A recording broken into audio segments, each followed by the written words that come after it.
성경 통독 75일 차입니다. 출애굽기 27장, 요한복음 6장, 잠언 3장, 갈라디아서 2장입니다.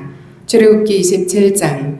너는 조각목으로 길이가 5규빗, 너비가 5규빗의 제단을 만들되 네모 반듯하게 하며 높이는 3규빗으로 하고 그 네 모퉁이 위에 뿔을 만들되 그 뿔이 그것에 이어지게 하고 그 제단을 노수로 싸고 재를 담는 통과 부삽과 대야와 고기 갈고리와 불 옮기는 그릇을 만들되 제단의 그릇을 다 노수로 만들지며 제단을 위하여 노수로 그물을 만들고 그 위 네 모퉁이에 놋고리 넷을 만들고 그물은 제단 주위 가장자리 아래 곧 제단 절반에 오르게 할지며 또 그 제단을 위하여 채를 만들되 조각목으로 만들고 노수로 쌀지며 제단 양쪽 고리에 그 채를 꿰어 제단을 매게 할지며 제단은 널판으로 속이 비게 만들되 산에서 내게 보인 대로 그들이 만들게 하라. 너는 성막에 뜰을 만들지니 남쪽을 향하여 뜰 남쪽에 너비가 100규빗의 세마포 휘장을 쳐서 그 한쪽을 당하게 할지니 그 기둥이 스물이며 그 받침 스물은 노수로 하고 그 기둥의 갈고리와 가름대는 은으로 할지며 그 북쪽에도 너비가 100규빗의 포장을 치되 그 기둥이 스물이며 그 기둥의 받침 스물은 노수로 하고 그 기둥의 갈고리와 가름대는 은으로 할지며 뜰의 옆 곧 서쪽에 너비 50규빗의 포장을 치되 그 기둥이 열이요 받침이 열이며 동쪽을 향하여 뜰 동쪽의 너비도 50규빗이 될지며 문 이쪽을 위하여 포장이 15규빗이며 그 기둥이 셋이요 받침이 셋이요 문 저쪽을 위하여도 포장이 15규빗이며 그 기둥이 셋이요 받침이 셋이며 뜰 문을 위하여는 정색 자색 홍색 실과 가늘게 꼰 배실로 수놓아 짠 20규빗의 휘장이 있게 할지니 그 기둥이 넷이요 받침이 넷이며 뜰 주위 모든 기둥의 가름대와 갈고리는 은이요 그 받침은 노시며 뜰의 길이는 100규빗이요 너비는 50규빗이요 세마포 휘장의 높이는 5규빗이요 그 받침은 노시며 성막에서 쓰는 모든 기구와 그 말뚝과 뜰의 포장 말뚝을 다 노수로 할지니라. 너는 또 이스라엘 자손에게 명령하여 감나무로 짠 순수한 기름을 등불을 위하여 내게로 가져오게 하고 끊이지 않게 등불을 켜되 아론과 그의 아들들로 회막한 증거계 앞 휘장 밖에서 저녁부터 아침까지 항상 여호와 앞에 그 등불을 보살피게 하라. 이는 이스라엘 자손이 대대로 지킬 규례이니라. 요한복음 6장입니다.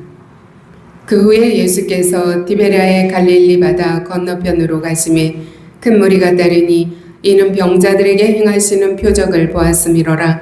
예수께서 산에 오르사 제자들과 함께 거기에 앉으시니 마침 유대인의 명절인 유월절이 가까운지라.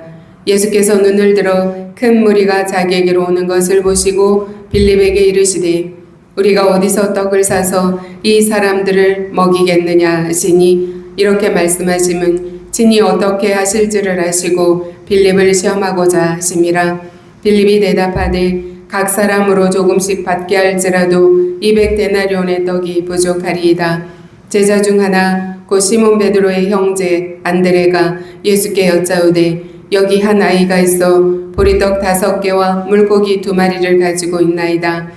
그러나 그것이 이 많은 사람에게 얼마나 되겠사옵나이까. 예수께서 이르시되 이 사람들로 앉게 하라 하시니 그곳에 잔디가 많은지라 사람들이 앉으니 수가 5,000명쯤 되더라. 예수께서 떡을 가져 축사하신 후에 앉아있는 자들에게 나눠주시고 물고기도 그렇게 그들의 원대로 주시니라. 그들이 배부른 후에 예수께서 제자들에게 이르시되 남은 조각을 거두고 버리는 것이 없게 하라 하시므로 이에 거두니 보리떡 5개로 먹고 남은 조각이 12바구니에 찼더라. 그 사람들이 예수께서 행하신 이 표적을 보고 말하되 이는 참으로 세상에 오실 그 선지자라 하더라. 그러므로 예수께서 그들이 와서 자기를 억지로 붙들어 임금으로 삼으려는 줄 아시고 다시 혼자 산으로 떠나가시니라. 저물매 제자들이 바다에 내려가서 배를 타고 바다를 건너 가버나움으로 가는데 이미 어두웠고 예수는 아직 그들에게 오시지 아니하셨더니 큰 바람이 불어 파도가 일어나더라. 제자들이 노를 저어 10여리쯤 가다가 예수께서 바다 위로 걸어 배 가까이 오심을 보고 두려워하거늘 이르시되 내니 두려워하지 말라 하신대 이에 기뻐서 배로 영접하니 배는 곧 그들이 가려던 땅에 이르렀더라. 이튿날 바다 건너편에 서 있던 무리가 배 한 척 외에 다른 배가 거기 없는 것과 또 어제 예수께서 제자들과 함께 그 배에 오르지 아니하시고 제자들만 가는 것을 보았더니 그러나 디베라에서 배들이 주께서 축사하신 후 여럿이 떡 먹던 그곳에 가까이 왔더라. 무리가 거기에 예수도 안 계시고 제자들도 없음을 보고 곧 배들을 타고 예수를 찾으러 가버나움으로 가서 바다 건너편에서 만나 랍비여 언제 여기 오셨나이까 하니 예수께서 대답하여 이르시되 내가 진실로 진실로 너희에게 이르노니 너희가 나를 찾는 것은 표적을 본 까닭이 아니요 떡을 먹고 배부른 까닭이로다. 썩을 양식을 위하여 일하지 말고 영생하도록 있는 양식을 위하여 하라. 이 양식은 인자가 너희에게 주리니 인자는 아버지 하나님께서 인치신 자니라. 그들이 묻되 우리가 어떻게 하여야 하나님의 일을 하오리까? 예수께서 대답하여 이르시되 하나님께서 보내신 이를 믿는 것이 하나님의 일이니라 하시니 그들이 묻되 그러면 우리가 보고 당신을 믿도록 행하시는 표적이 무엇이니까? 하시는 일이 무엇이니까? 기록된 바 하늘에서 그들에게 떡을 주어 먹게 하였다 함과 같이 우리 조상들은 광야에서 만나를 먹었나이다. 예수께서 이르시되 내가 진실로 진실로 너희에게 이르노니 너희가 너희에게 모세가 너희에게 하늘로부터 떡을 준 것이 아니라 내 아버지께서 너희에게 하늘로부터 참 떡을 주시나니 하나님의 떡은 하늘에서 내려 세상에 생명을 주는 것이니라. 그들이 이르되 주여 이 떡을 항상 우리에게 주소서. 예수께서 이르시되 나는 생명의 떡이니 내게 오는 자는 결코 줄이지 아니할 터이요 나를 믿는 자는 영원히 목마르지 아니하리라. 그러나 내가 너희에게 이르기를 너희는 나를 보고도 믿지 아니하는도다 하였느니라. 아버지께서 내게 주시는 자는 다 내게로 올 것이요 내게 오는 자는 내가 결코 내쫓지 아니하리라. 내가 하늘에서 내려온 것은 내 뜻을 행하려 함이 아니요 나를 보내신 이의 뜻을 행하려 함이니라. 나를 보내신 이의 뜻은 내게 주신 자 중에 내가 하나도 잃어버리지 아니하고 마지막 날에 다시 살리는 이것이니라. 내 아버지의 뜻은 아들을 보고 믿는 자마다 영생을 얻는 이것이니 마지막 날에 내가 이를 다시 살리리라 하시니라. 자기가 하늘에서 내려온 떡이라 하심으로 유대인들이 예수에 대하여 수군거려 이르되 이는 요셉의 아들 예수가 아니냐. 그 부모를 우리가 아는데 자기가 지금 어찌하여 하늘에서 내려왔다 하느냐. 예수께서 대답하여 이르시되 너희는 서로 수군거리지 말라. 나를 보내신 아버지께서 이끌지 아니하시면 아무도 내게 올 수 없으니 오는 그를 내가 마지막 날에 다시 살리리라. 선지자의 글에 그들이 다 하나님의 가르치심을 받으리라 기록되었은즉 아버지께 듣고 배운 사람마다 내게로 오느니라. 이는 아버지를 본 자가 있다는 것이 아니니라. 오직 하나님에게서 온 자만 아버지를 보았느니라.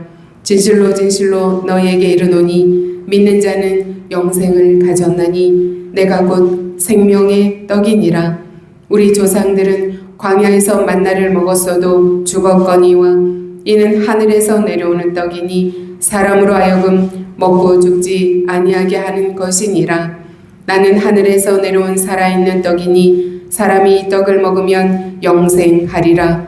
내가 줄 떡은 곧 세상의 생명을 위한 내 살이니라 하시니라. 그러므로 유대인들이 서로 다투어 이르되 이 사람이 어찌 능히 자기 살을 우리에게 주어 먹게 하겠느냐. 예수께서 이르시되 내가 진실로 진실로 너희에게 이르노니 인자의 살을 먹지 아니하고 인자의 피를 마시지 아니하면 너희 속에 생명이 없느니라. 내 살을 먹고 내 피를 마시는 자는 영생을 가졌고 마지막 날에 내가 그를 다시 살리리니 내 살은 참된 양식이요 내 피는 참된 음료로다. 내 살을 먹고 내 피를 마시는 자는 내 안에 거하고 나도 그의 안에 거하나니 살아계신 아버지께서 나를 보내심에 내가 아버지로 말미암아 사는 것 같이 나를 먹는 그 사람도 나로 말미암아 살리라. 이것은 하늘에서 내려온 떡이니 조상들이 먹고도 죽은 그것과 같지 아니하여 이 떡을 먹는 자는 영원히 살리라. 이 말씀은 예수께서 가버나움 회당에서 가르치실 때에 하셨느니라. 제자 중 여럿이 듣고 말하되 이 말씀은 어렵도다. 누가 들을 수 있느냐 한데 예수께서 스스로 제자들이 이 말씀에 대하여 수군거리는 줄 아시고 이르시되 이 말이 너희에게 걸림이 되느냐. 그러면 너희는 인자가 이전에 있던 곳으로 올라가는 것을 본다면 어떻게 하겠느냐. 살리는 것은 영이니 육은 무익하니라. 내가 너희에게 이른 말은 영이요 생명이라. 그러나 너희 중에 믿지 아니하는 자들이 있느니라 하시니 이는 예수께서 믿지 아니하는 자들이 누구며 자기를 팔 자가 누구인지 처음부터 아심이로라. 또 이르시되 그러므로 전에 너희에게 말하기를 내 아버지께서 오게 하여 주지 아니하시면 누구든지 내게 올 수 없다 하였노라 하시니라. 그때부터 그의 제자 중에서 많은 사람이 떠나가고 다시 그와 함께 다니지 아니하더라. 예수께서 12제자에게 이르시되 너희도 가려느냐. 시몬 베드로가 대답하되 주여 영생의 말씀이 주께 있사오니 우리가 누구에게로 가오리까. 우리가 주는 하나님의 거룩하신 자이신 줄 믿고 알았사옵나이다. 예수께서 대답하시되 내가 너희 12를 택하지 아니하였느냐. 그러나 너희 중에 한 사람은 마귀니라 하시니 이 말씀은 가룟 시몬의 아들 유다를 가리키심이라. 그는 12 중에 하나로 예수를 팔 자로라. 잠언 3장입니다. 내 아들아 나의 법을 잊어버리지 말고 내 마음으로 나의 명령을 지키라. 그리하면 그것이 내가 장수하여 많은 해를 누리게 하며 평강을 더하게 하리라. 인자와 진리가 내게서 떠나지 말게 하고 그것을 내 목에 매며 내 마음 판에 새기라. 그리하면 내가 하나님과 사람 앞에서 은총과 귀중히 여김을 받으리라. 너는 마음을 다하여 여호와를 신뢰하고 내 명철을 의지하지 말라. 너는 범사에 그를 인정하라. 그리하면 내 길을 지도하시리라. 스스로 지혜롭게 여기지 말지어다. 여호와를 경외하며 악을 떠날지어다. 이것이 내 몸에 양약이 되어 내 골수를 윤택하게 하리라. 내 재물과 내 소산물의 처음 익은 열매로 여호와를 공경하라. 그리하면 내 창고가 가득히 차고 내 포도즙 틀에 새 포도즙이 넘치리라. 내 아들아 여호와의 징계를 경히 여기지 말라. 그 꾸지람을 싫어하지 말라. 대저 여호와께서 그 사랑하시는 자를 징계하시기를 마치 아비가 그 기뻐하는 아들을 징계함같이 하시느니라. 지혜를 얻은 자와 명철을 얻은 자는 복이 있나니 이는 지혜를 얻는 것이 은을 얻는 것보다 낫고 그 이익이 정금보다 나음이니라. 지혜는 진주보다 귀하니 내가 사모하는 모든 것으로도 이에 비교할 수 없도다. 그의 오른손에는 장수가 있고 그의 왼손에는 부귀가 있나니 그 길은 즐거운 길이요 그의 지름길은 다 평강이니라. 지혜는 그 얻은 자에게 생명나무라. 지혜를 가진 자는 복되도다. 여호와께서는 지혜로 땅의 털을 놓으셨으며 명철로 하늘을 견고히 세우셨고 그의 지식으로 깊은 바다를 갈라지게 하셨으며 공중에서 이슬이 내리게 하셨느니라. 내 아들아 완전한 지혜와 근신을 지키고 이것들이 내 눈앞에서 떠나지 않게 하라. 말게 하라. 그리하면 그것이 내 영혼의 생명이 되며 내 목에 장식이 되리니 내가 내 길을 평안히 행하겠고 내 발이 거치지 아니하겠으며 내가 누울 때에 두려워하지 아니하겠고 내가 누운즉 내 잠이 달리로다. 너는 갑작스러운 두려움도 악인에게 닥치는 멸망도 두려워하지 말라. 대저 여호와는 내가 의지할 이신이라. 내 발을 지켜 걸리지 않게 하시리라. 내 손이 선을 베풀 힘이 있거든 마땅히 받을 자에게 베풀기를 아끼지 말며 내게 있거든 이웃에게 이르기를 갔다가 다시 오라 내일 주겠노라 하지 말며 내 이웃이 내 곁에서 편안히 살거든 그를 해하려고 꾀하지 말며 사람이 내게 악을 행하지 아니하였거든 까닭없이 더불어 다투지 말며 포악한 자를 부러워하지 말며 그의 어떤 행위도 따르지 말라. 대저 패역한 자는 여호와께서 미워하시나 정직한 자에게는 그의 교통하심이 있으며 악인의 집에는 여호와의 저주가 있거니와 의인의 집에는 복이 있느니라. 진실로 그는 거만한 자를 비웃으시며 겸손한 자에게 은혜를 베푸시나니 지혜로운 자는 영광을 기업으로 받거니와 미련한 자의 영달함은 수치가 되느니라. 갈라디아서 2장입니다. 14년 후에 내가 바나바와 함께 디도를 데리고 다시 예루살렘에 올라갔나니 계시를 따라 올라가 내가 이방 가운데서 전파하는 복음을 그들에게 제시하되 유력한 자들에게 사사로이 한 것은 내가 다름질하는 것이나 다름질한 것이 헛되지 않게 하려 함이라. 그러나 나와 함께 있는 헬라인 디도까지도 억지로 할례를 받게 하지 아니하였으니 이는 가만히 들어온 거짓 형제들 때문이라.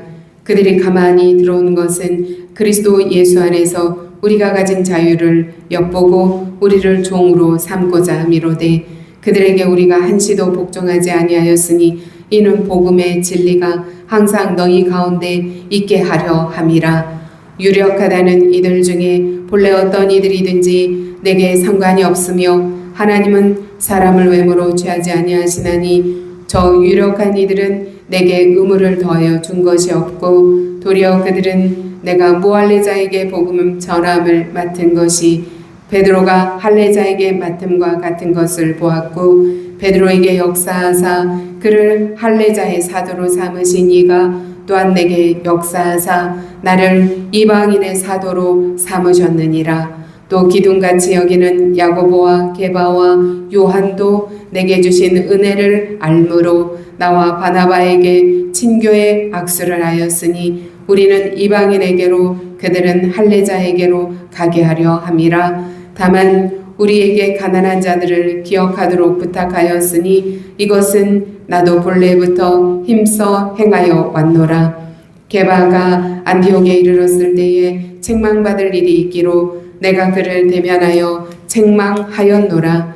야고보에게서 온 어떤 이들이 이르기 전에 게바가 이방인과 함께 먹다가 그들이 오매 그가 할례자들을 두려워하여 떠나 물러가매 남은 유대인들도 그와 같이 외식함으로 바나바도 그들의 외식에 유혹되었느니라. 그러므로 나는 그들이 복음의 진리를 따라 바르게 행하지 아니함을 보고 모든 자 앞에서 게바에게 이르되 내가 유대인으로서 이방인을 따르고 유대인답게 살지 아니하면서 어찌하여 억지로 이방인을 유대인답게 살게 하려느냐 하였노라.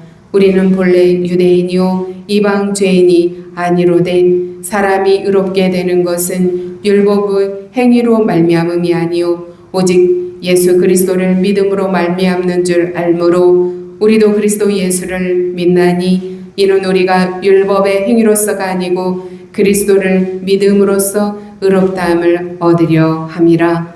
율법의 행위로서는 의롭다함을 얻을 육체가 없느니라. 만일 우리가 그리스도 안에서 의롭게 되려 하다가 죄인으로 드러나면 그리스도께서 죄를 짓게 하는 자냐? 결코 그럴 수 없느니라.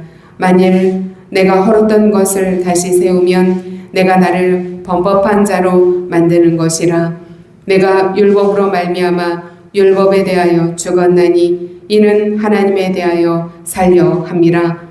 내가 그리스도와 함께 십자가에 못 박혔나니 그런즉 이제는 내가 사는 것이 아니요 오직 내 안에 그리스도께서 사시는 것이라.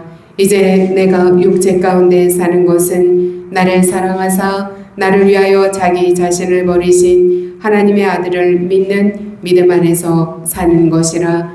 내가 하나님의 은혜를 패하지 아니하노니 만일 의롭게 되는 것이 율법으로 말미암으면 그리스도께서 헛되이 죽으셨느니라.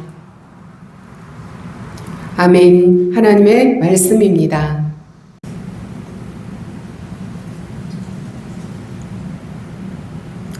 출애굽기 27장입니다. 너는 조각목으로 길이가 5규빗, 너비가 5규빗의 번제단을 만들 때 1절 말씀입니다. 성막의 문을 통과하면 가장 먼저 눈에 들어오는 것이 있습니다. 바로 번제단입니다. 언약궤보다도 먼저, 등잔대보다도 먼저, 성소보다 먼저 사람은 반드시 번제단을 만나야 합니다. 이것은 매우 중요한 영적인 원리를 보여주고 있습니다. 죄를 해결하지 않고서는 하나님께 나아갈 수 없습니다. 성막의 첫걸음은 제단이었고 신앙의 첫걸음은 십자가입니다. 오늘 우리는 이 번제단 앞에 다시 서보고자 합니다.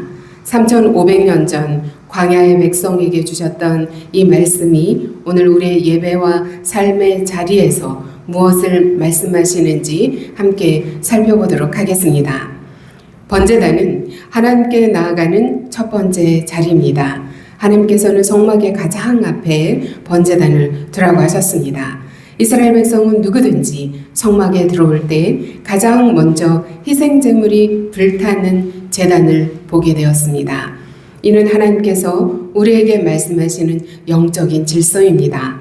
죄의 문제를 해결하지 않고서는 예배도 시작될 수 없습니다. 죄의 문제는 해결해야만 하는 것입니다. 그래야 참된 교제도 시작될 수 있습니다. 오늘 많은 사람은 하나님께 복을 구하고 있습니다. 먼저 회개와 십자가를 지나가려고 하지 않습니다. 그러나 성경은 분명히 말합니다. 십자가 없는 은혜는 없습니다. 예수께서도 공생애를 시작하시면서 회개하라고 선포하셨습니다. 하나님께 나아가는 첫걸음은 언제나 회개입니다. 여러분은 오늘 하나님 앞에 무엇을 먼저 들고 나오셨습니까? 여러분의 열심이십니까? 여러분의 헌신이십니까? 아니면 나의 죄를 안고 나온 회개입니까? 번제단은 우리에게 묻고 있습니다. 번제단은 죄의 심판과 하나님의 사랑을 함께 보여주고 있는 것입니다. 번제단은 놋으로 입혀졌습니다. 성경에서 놋은 하나님의 심판을 상징합니다. 희생제물은 제단 위에서 불태워졌습니다. 죄는 반드시 심판을 받아야 하기 때문입니다. 그러나 하나님께서 죄인을 심판하지 않으시고 희생제물이 대신 심판을 받게 하셨습니다. 이것이 대속의 원리입니다. 구약에서 어린 양이 대신 죽었습니다. 그러나 그것은 장차 오실 하나님의 어린 양, 예수 그리스도를 예표하는 그림자였습니다. 세례 요한은 예수님을 보며 외쳤습니다.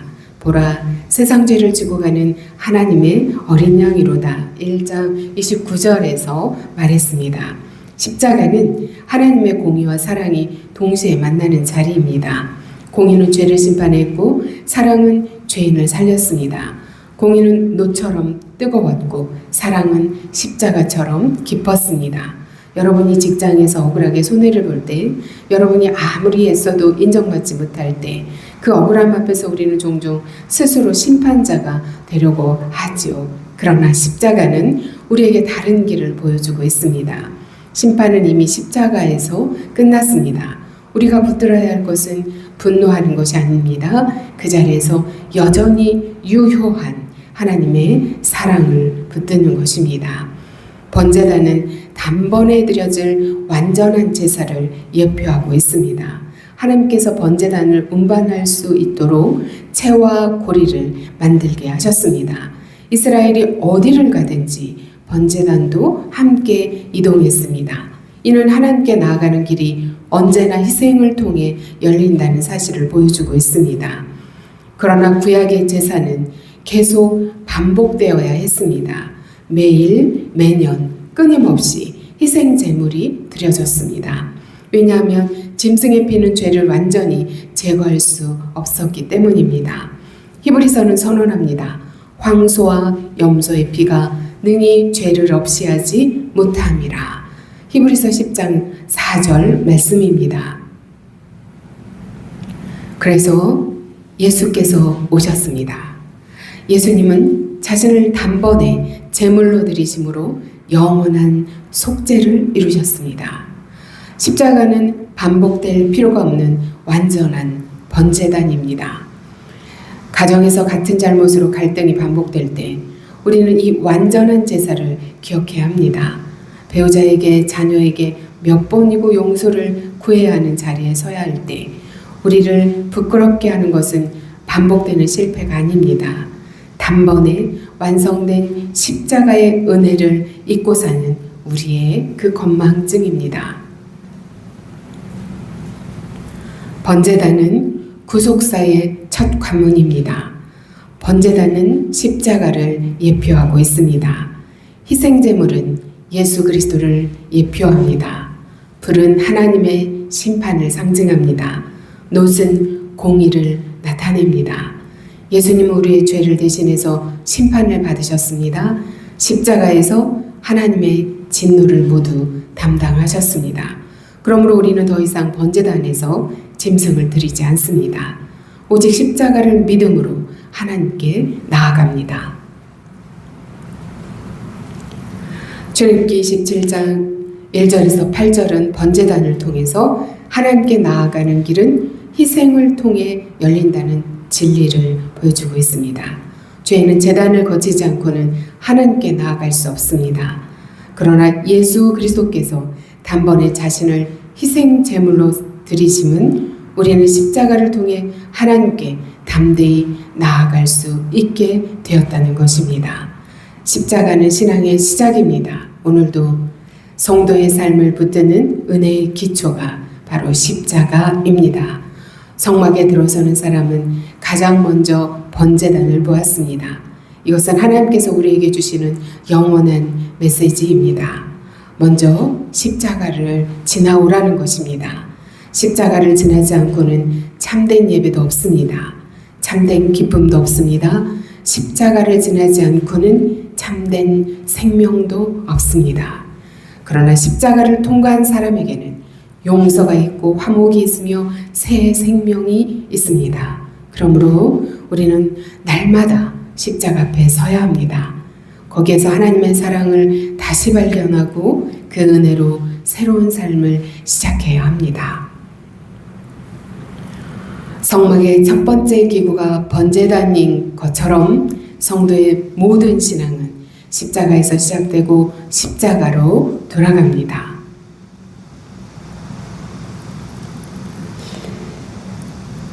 이제 27장 9절에서 19절을 보면 성막 뜰과 하나의 문이 있는데 오직 예수 그리스도만이 길이 되심을 우리에게 보여주고 있습니다. 번제단을 지나면 성막의 뜰이 나타납니다. 본문은 뜰의 길이와 너비와 기둥과 휘장 그리고 문에 대해서 매우 자세히 설명하고 있습니다. 처음에는 단순한 건축 규정처럼 보일 수 있으나 성경에서 공간은 언제나 신학을 담고 있는 공간입니다. 특별히 성막의 뜰은 죄인이 하나님께 가까이 나아가는 과정을 보여주는 구원의 여정을 상징하고 있습니다. 무엇보다 성막에는 문이 하나뿐입니다. 이것은 하나님께 나아가는 길도 하나뿐이라는 것을 보여주는 중요한 메시지입니다. 앞서 우리는 번제단에서 죄사함의 길을 보았습니다. 오늘은 그 사함받은 자가 어디로 걸어 들어가야 하는지 그 걸음의 방향을 함께 따라가 보겠습니다. 성막은 거룩함을 구별하는 공간입니다. 성막의 뜰은 세마포 휘장으로 둘러싸여 있었습니다.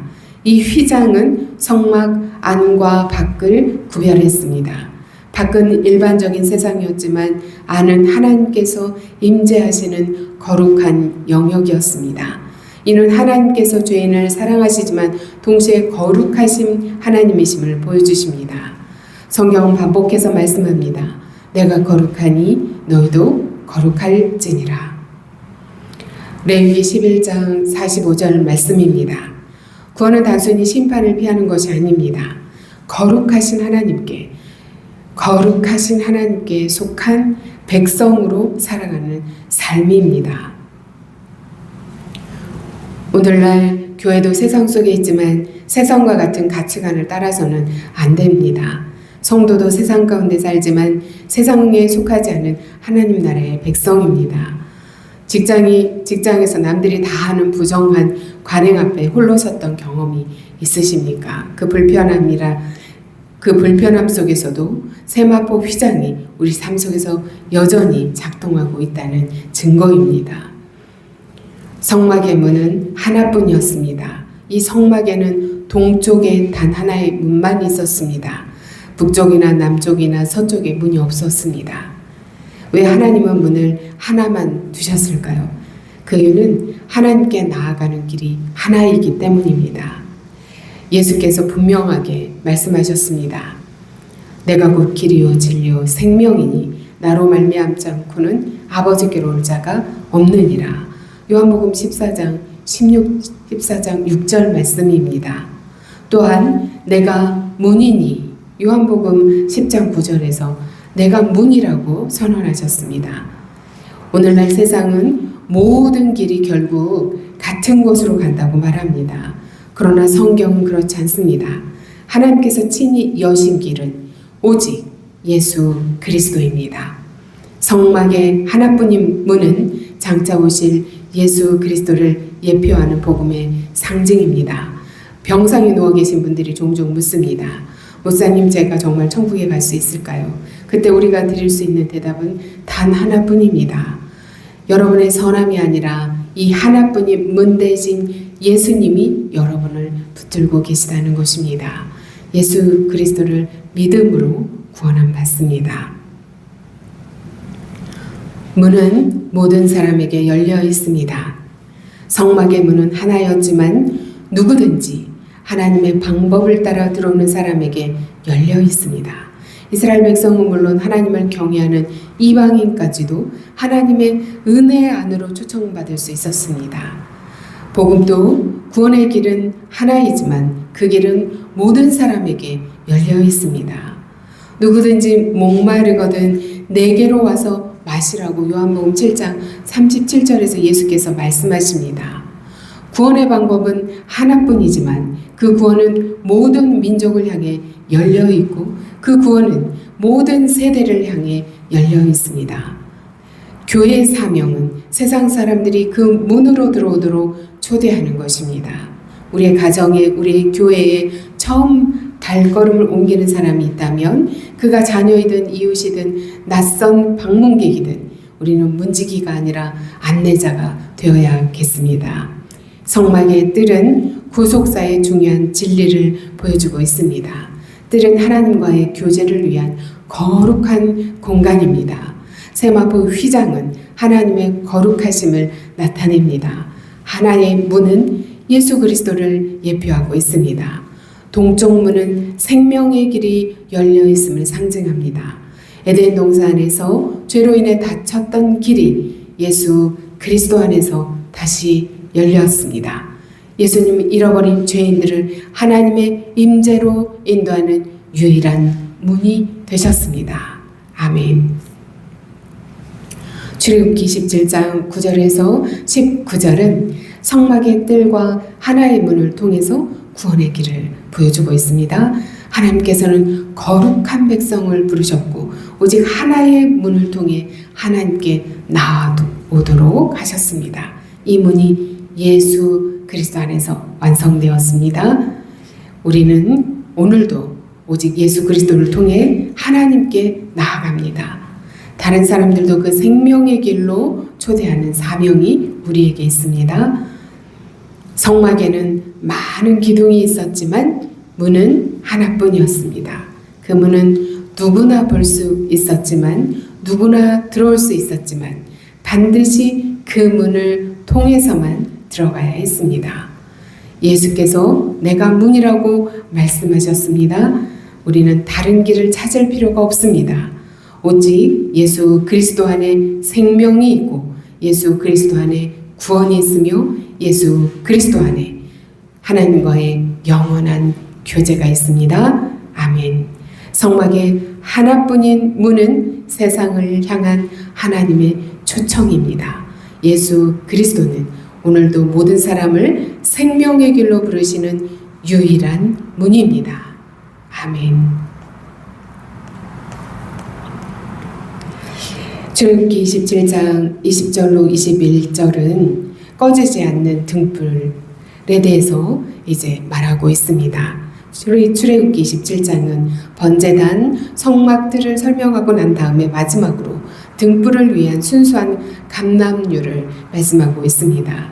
본문은 단 2절이지만 성막 예배의 핵심 원리를 담고 있습니다. 이스라엘 자손에게 명령하여 감람으로 찌어낸 순수한 기름을 등불을 위하여 내게 가져오게 하고 끊어지지 아니하고 등불을 켜라고 말씀하십니다. 왜 등불이 그렇게 중요했을까요? 왜 성소의 등불이 한순간도 꺼지지 않도록 명령하셨을까요? 성소에는 창문이 없었습니다. 등불이 꺼지면 모든 것이 어둠에 잠깁니다. 이는 하나님께서 자기 백성이 세상 가운데 빛을 잃지 않기를 원하신다는 영적인 메시지를 담고 있습니다. 우리는 지금까지 번제단에서 죄사함의 길을 보았습니다. 성막 문에서 오직 하나뿐인 구원의 길을 보았습니다. 이제 그 길을 지나서 들어온 사람에게 하나님은 마지막으로 사명을 맡기십니다. 그 사명이 바로 빛으로 사는 사명입니다. 순수한 기름은 성령의 충만함을 상징합니다. 하나님은 백성에게 감람으로 찌어낸 순수한 기름을 가져오라고 명령하셨습니다. 불순물이 없는 가장 좋은 기름이었습니다. 성경에서 기름은 종종 성령의 사역을 상징하고 있습니다. 왕과 제사장과 선지자는 기름 부음을 받았습니다. 그리고 사명을 감당했습니다.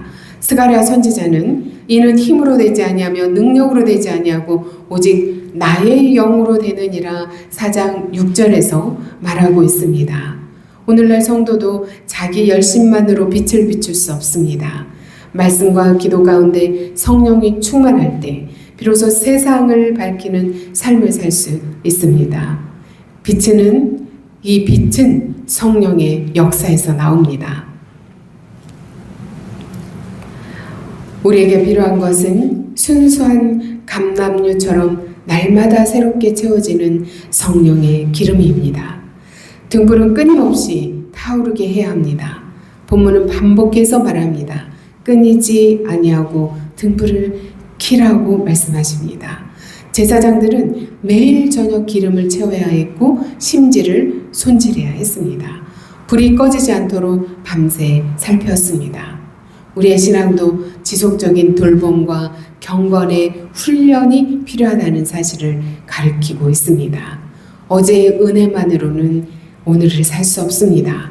어제의 기도로 오늘의 시험을 모두 이길 수 없습니다. 매일 하나님 앞에 나아가 말씀을 묵상하고 기도하고 성령의 은혜를 새롭게 받아야 합니다. 예수께서 제자들에게 말씀하셨습니다. 깨어 기도하라. 마태복음 26장 41절 말씀입니다. 신앙은 매일 하나님 앞에서 등불을 살피는 삶입니다. 은퇴는 있어도 등불을 끄는 신앙의 은퇴는 없습니다. 심지를 손질하는 손이 늙었을지라도 그 손이 채우는 기름은 여전히 세상을 밝혀야 합니다. 빛은 자신을 드러내기보다 길을 비춥니다. 등불의 목적은 자신을 비추는 것이 아닙니다. 성소를 밝히는 것이었습니다. 빛은 언제나 다른 사람을 살리고 길을 보여주고 어둠을 몰아냅니다. 너희는 세상의 빛이라고 마태복음 5장 14절에서 말씀합니다. 너희 빛이 사람의 비치게 하여 하나님께 영광을 돌리라고 말씀하셨습니다. 우리의 삶을 통해 사람들이 하나님을 보게 되는 것이 이 빛의 목적입니다. 빛은 자신을 자랑하지 않습니다. 빛은 조용히 어둠을 밝힙니다. 우리 모두가 조용히 섬김을 실천할 때 빛을 비추는 삶을 사는 것이 될 것입니다. 출애굽기 27장의 등불은 예수 그리스도와 교회의 사명을 함께 보여주고 있습니다.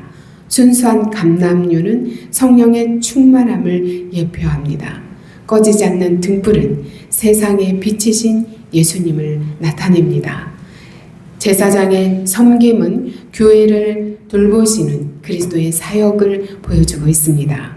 계속되는 빛은 교회를 통해 이어지는 복음의 증언을 상징합니다. 요한계시록에서 7 금초대는 교회를 상징하며 예수께서는 그 금초대 사이를 거니시는 주님으로 나타나십니다. 교회는 그리스도의 빛을 세상에 비추는 등잔대입니다.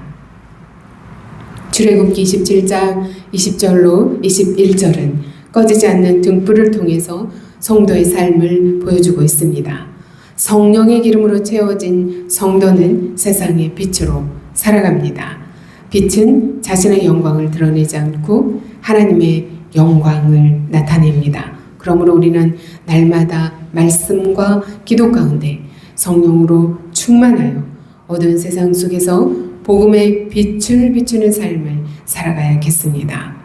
성막의 등불은 밤이 깊을수록 더욱 필요했습니다. 오늘 우리가 살아가는 시대도 영적인 혼란과 어둠이 깊습니다. 이럴 때일수록 하나님은 교회를 향해 말씀하십니다. 등불을 끊이지 않게 하라, 꺼지지 않게 하라 말씀하십니다. 성령의 기름으로 채워주는 교회 됩시다. 말씀으로 깨어있는 우리 모두가 됩시다. 기도로 불타는 교회 공동체가 이루어질 수 있도록 우리가 함께 기도하며 나아갑시다.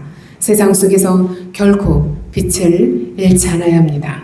우리의 빛은 작아 보일 수 있습니다. 그러나 그 빛의 근원이 되시는 예수 그리스도이십니다.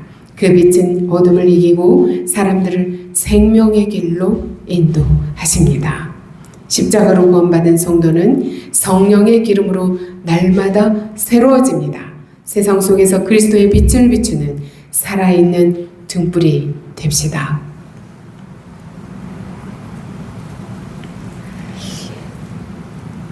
오늘 출애굽기 27장을 한번 돌아보겠습니다. 27장은 성막을 통해서 구원의 시작은 언제나 십자가였음을 우리가 알게 됩니다.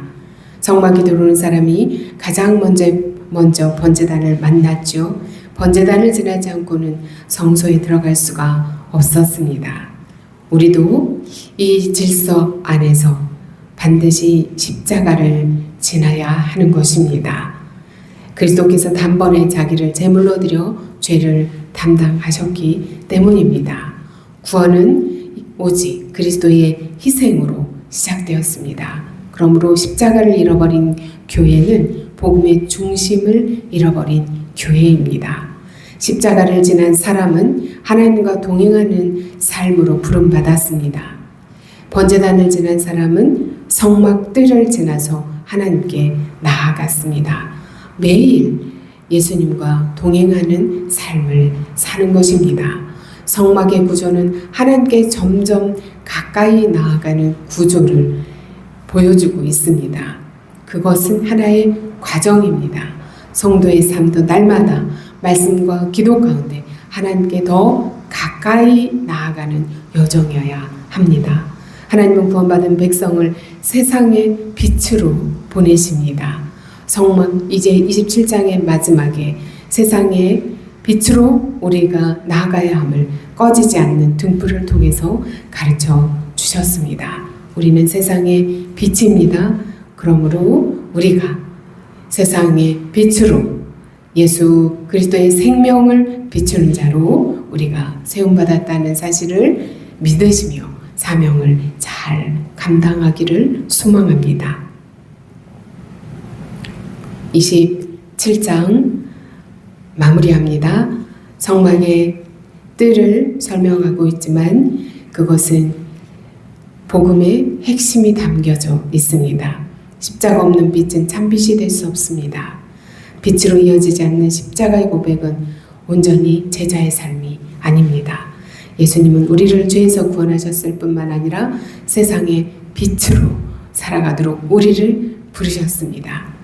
날마다 십자가 앞에서 우리를 새롭게 하길 원합니다. 성령의 기름으로 충만합시다. 가정과 교회와 일터와 세상 속에서 그리스도의 향기와 빛을 드러내는 자 되기를 예수 그리스도의 이름으로 축원합니다. 바울은 너는 흠이 없고 순전하여 세상에서 그들 가운데 빛들로 나타내라고 빌립보서 2장 15절에서 권면했습니다. 십자가는 우리의 출발점입니다. 세상을 비추는 빛은 우리의 사명입니다. 십자가를 통과한 사람은 반드시 세상을 향해 빛을 비추는 삶으로 나아가야 합니다. 저와 여러분은 이렇게 십자가를 통해 나아가는 자, 또한 세상을 향해 예수 그리스도의 빛을 비추는 삶을 사는 자 되기를 예수 그리스도의 이름으로 축원드립니다. 기도하십니다. 구원의 하나님 아버지 예수 그리스도의 십자가를 통해 우리를 구원하시고 성령으로 충만케 하셔서 세상의 빛으로 살아가게 하심을 감사드립니다. 날마다 십자가의 은혜를 잊지 않게 하소서. 말씀과 기도로 믿음의 등불을 밝히게 하소서. 우리 교회가 복음의 중심을 굳게 붙들게 하소서.